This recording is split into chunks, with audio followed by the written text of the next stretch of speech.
ક્યારેક એવું લાગે છે ને કે જાણે બધું જ ભાંગી રહ્યું છે, બધું વિખેરાઈ રહ્યું છે. પણ જરા વિચારો, શું થાય જો આ કોઈ નિષ્ફળતા ન હોય, પણ કંઈક બીજું જ હોય? શું થાય જો આ બધી જ અરાજકતા, આ બધી જ મુશ્કેલીઓ એક સંકેત હોય કે કંઈક ખરેખર અસાધારણ બનવાની તૈયારી થઈ રહી છે? તો ચાલો આજના આ વિશ્લેષણમાં આપણે આ જ વાતને ઊંડાણથી સમજીએ. આપણે જોઈશું કે અરાજકતા કેવી રીતે એક સંકેત બની શકે છે. પછી આપણે એના આંતરિક અને બાહ્ય સંકેતોને ઓળખીશું. અને છેલ્લે આ પરિવર્તનના સમયમાં મજબૂતીથી કેવી રીતે ટકી રહેવું એ પણ જાણીશું. હા, આ જ છે આજના વિશ્લેષણનો મુખ્ય વિચાર. એક એવો દૃષ્ટિકોણ જે કદાચ આપણી સામાન્ય સમજથી એકદમ અલગ છે. એ કે મુશ્કેલીનો સમય કોઈ ભૂલની નિશાની નથી, પણ એ તો ભવિષ્ય માટેની એક જરૂરી અપગ્રેડ પ્રોસેસ છે. તો સવાલ એ છે કે આ અપગ્રેડ પ્રક્રિયાનો પહેલો સંકેત શું હોય? તમને જાણીને નવાઈ લાગશે, પણ એ છે અરાજકતા. હા, કોઈ મોટા પોઝિટિવ ચેન્જ પહેલાં એવું લાગે છે જાણે બ્રહ્માંડ આપણને જાણી જોઈને એવી પરિસ્થિતિઓમાં મૂકી રહ્યું છે જે અસ્વસ્થ અને એકદમ અસ્તવ્યસ્ત હોય. આ રૂપક કેટલું પાવરફુલ છે ને!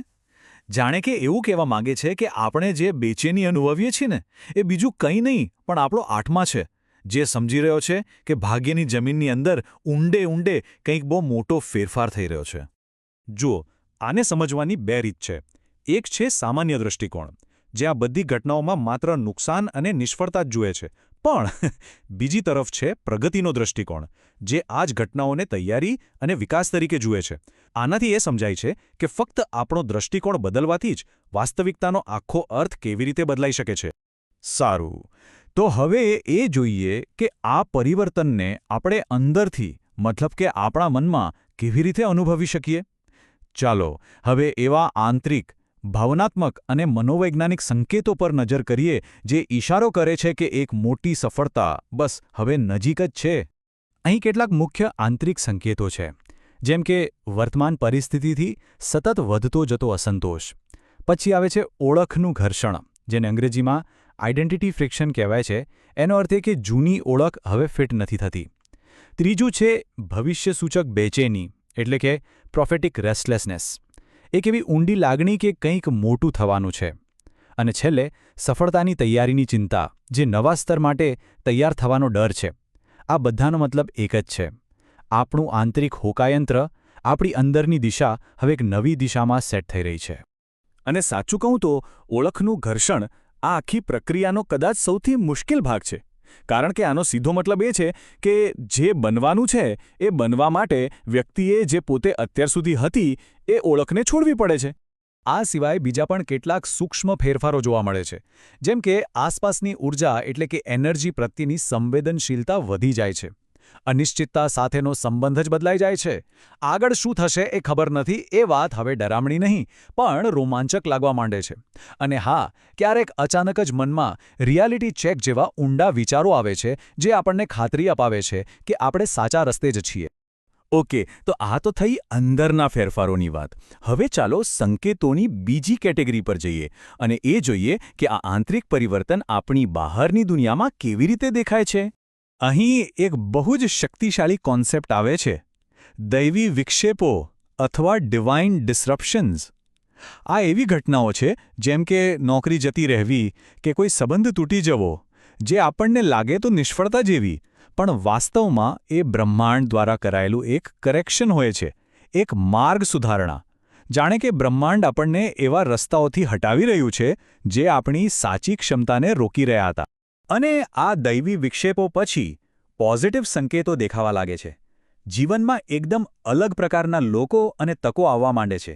સહયોગી સુમેળ એટલે કે કોલેબોરેટિવ સિન્ક્રોનિસિટીનો અનુભવ થાય છે, જેમાં સાચા લોકો સાચા સમય જ મળી જાય છે. અને સંસાધનોનું ચુંબકત્વ એટલે કે રિસોર્સ મેગ્નેટિઝમ એક્ટિવ થઈ જાય છે.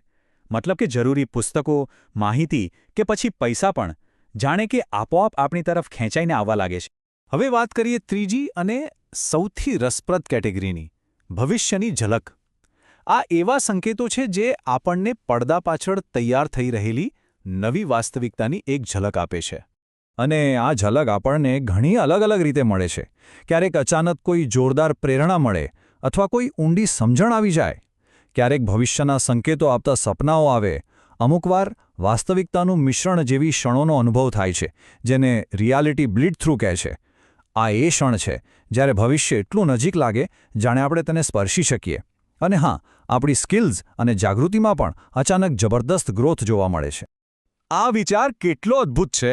એ કહે છે કે આ ઝલક એવા ભવિષ્યની યાદો જેવી છે જે પહેલેથી જ અસ્તિત્વમાં છે અને ફક્ત આપણી રાહ જોઈ રહ્યું છે કે આપણે તેની સાથે તાલમેલ સાધી લઈએ. મતલબ કે આ કોઈ કોરી કલ્પનાઓ નથી, પણ જે તૈયાર થઈ રહ્યું છે એની એક નાનકડી ઝલક છે. એનો હેતુ આપણી ચેતનાને શક્યતાના એક નવા જ લેવલ માટે તૈયાર કરવાનો છે. સારું, તો આપણે સંકેતો તો સમજી લીધા, પણ હવે સૌથી મહત્વનો સવાલ, આ પરિવર્તનના સમયમાંથી પસાર કેવી રીતે થવું? આના માટે કઈ માનસિકતા જરૂરી છે? કારણ કે યાદ રાખો, આ કોઈ પેસિવ અનુભવ નથી કે બસ બેસીને જોયા કરવાનું. આ તૈયારીના તબક્કામાં સક્રિય ભાગીદારી ખૂબ જ જરૂરી છે. એને ફક્ત સહન કરી લેવું પૂરતું નથી. આ પ્રક્રિયા સાથે સભાનપણે જોડાવું પડે છે, વિકાસ તરફ ઝુકાવવું પડે છે અને ભલે રસ્તો સાફ ન દેખાય તો પણ એના પર વિશ્વાસ કરવો પડે છે. તો સક્રિય રીતે ભાગ લેવા માટે આપણે શું કરી શકીએ? અહીં 3 મુખ્ય પગલાં છે. પહેલું, જે પણ અસ્વસ્થતા થાય એને વિકાસની નિશાની તરીકે જુઓ. બીજું, પડકારોથી ભાગવાને બદલે સભાનપણે એમનો સામનો કરો. અને ત્રીજું, અને સૌથી અગત્યનું, આખી પ્રક્રિયા પર પૂરેપૂરો ભરોસો રાખો, ભલે અત્યારે બધું અસ્પષ્ટ લાગતું હોય. અને હંમેશા એક વાત યાદ રાખજો, આ પડકારો મનસ્વી નથી, એમનેમ જ નથી આવી રહ્યા. આ એક બુદ્ધિશાળી રચનાનો ભાગ છે, એક એવી ડિઝાઇન જે આપણને આપણા આગલા સ્તર માટે તૈયાર કરી રહી છે. તો અંતે બસ આ એક સવાલ સાથે વિચારતા રહીએ, આપણા જીવનનો અત્યારનો કયો પડકાર એવો છે જે કદાચ ભવિષ્યની કોઈ મોટી સફળતાનો શિલ્પકાર બની રહ્યો હોય?